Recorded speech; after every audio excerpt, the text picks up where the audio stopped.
to Move a Zoo, The Incredible True Story by Kate Simpson and Owen Swan.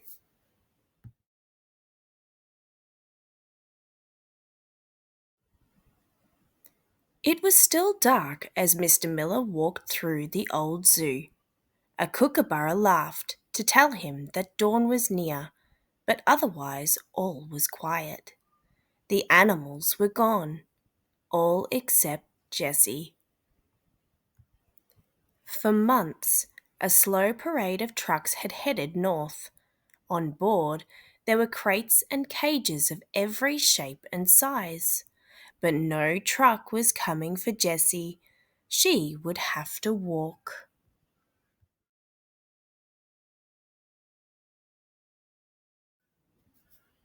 If the neighbours had known there was an elephant on their street, there'd have been children hanging out of every window. But Jessie was silent on her soft feet. She didn't wake them. Whoa there! The milkman and his horse weren't expecting an elephant on their morning run. Mr. Miller looked at Jessie. If she ran, the damage would be worse than spilt milk. But Jessie just flicked her trunk and walked on.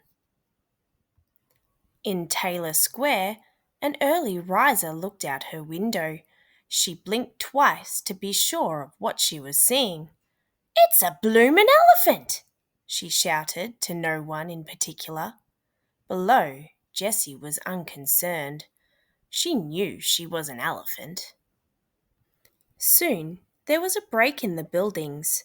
Trees, grass beneath their feet. Jessie trumpeted her pleasure. "We're not there yet, girl."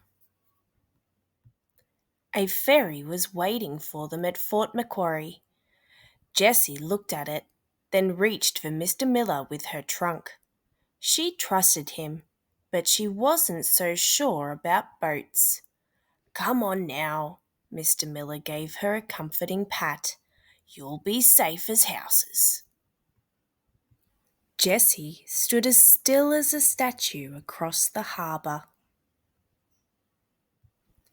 On the north side, the ferryman tied off with a flourish. Jessie stepped out onto the pontoon. "Easy there! Watch it!" The pontoon dipped under Jessie's weight. Step by step, Jessie tiptoed across. Mr. Miller held his breath.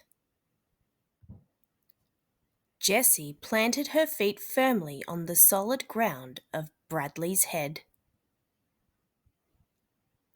At the zoo, a kookaburra laughed to announce Jessie's arrival.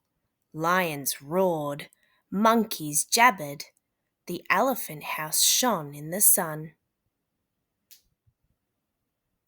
Mr. Miller slipped Jessie a bun from his pocket and allowed himself a small smile. Later, these paths would be full of children, but for now it was just him and Jessie. "Well, my girl," he said, "welcome home."